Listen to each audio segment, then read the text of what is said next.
வணக்கம். திமுக வேட்பாளராக களமிறங்கும் ரஜினியின் மருமகன். அப்படி நடிகர் ரஜினியின் மருமகன் எந்த தொகுதியில் களமிறங்க போகிறார் தெரியுமா? முதலமைச்சர் மு.க.ஸ்டாலின் அவர்களது உத்தரவால் அதிர்ச்சியில் பாஜக.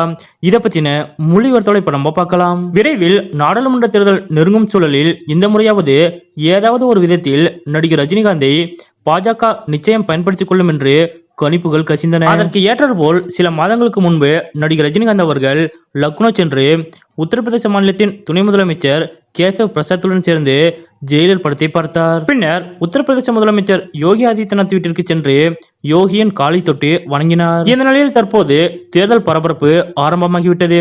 திமுக கூட்டணி மட்டும்தான் பலமாகவும் உறுதியாகவும் கூட்டணியை வைத்துள்ளது. அந்த வகையில் திமுக கூட்டணியில் கமலஹாசனின் மக்கள் நீதி மய்யம் கட்சி இணைவதாக உள்ளது. ஆனால் இதுவரை தொகுதி பங்கீடு பேச்சுவார்த்தைக்கு எந்த அழைப்பும் கமல் அவர்களுக்கு அனுப்பப்படாமலே உள்ளதாக தெரிகிறது. ஆனால் இந்த முறையும் கமல் அவர்கள் கோவை தொகுதியை குறிவைத்துள்ளதாக கூறப்படுகிறது. அதன்படி எப்படியும் திமுக தனக்கு கோவையை ஒதுக்கும் என்ற நம்பிக்கையில் மையத்தினரும் களப்பணியில் கோவையில் இறங்கிவிட்டார்கள். இந்த நேரத்தில் தான் இடி போல ஒரு செய்தி கசிந்துள்ளது.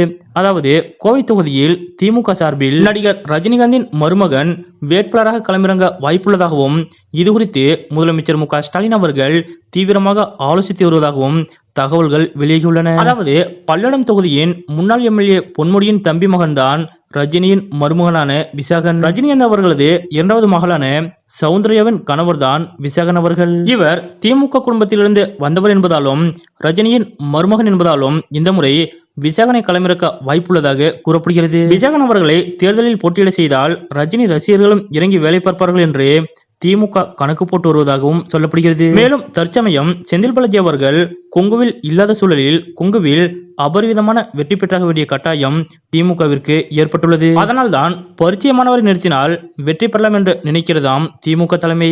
அப்படியே விசாகனை தேர்தலில் களமிறக்கினால் கோவை தொகுதியை அவருக்கு ஒதுக்கலாம் என்றும் சலசலக்கப்படுகிறது. இந்த செய்திதான் தற்போது மக்கள் நீதி மையத்திற்கு இடியாக இறங்கியுள்ளதாக கூறப்படுகிறது. அதேபோல் பாஜகவிற்கும் இந்த ஒரு செய்தி மிகுந்த அதிர்ச்சியை ஏற்படுத்தியுள்ளதாக கூறப்படுகிறது. அதாவது இந்த முறை ரஜினி வாய்ஸ் பாஜகவிற்கு கிடைக்குமா என்ற எதிர்பார்ப்பு நிலைவரும் சூழலில் திடுதிப்பென விசாகனை திமுக களமிறக்குவதாக தகவல் வெளியாவது பரபரப்பை ஏற்படுத்தியுள்ளது. ஒருவேளை ரஜினியின் மருமகன் விசாகன் அவர்களுக்கு திமுக சார்பாக சீட் தந்து அவரை கோவையில் களமிறங்க செய்தார் நடிகர் ரஜினிகாந்த் அவர்கள் யாருக்கு ஆதரவாக வாய்ஸ் தருவார்?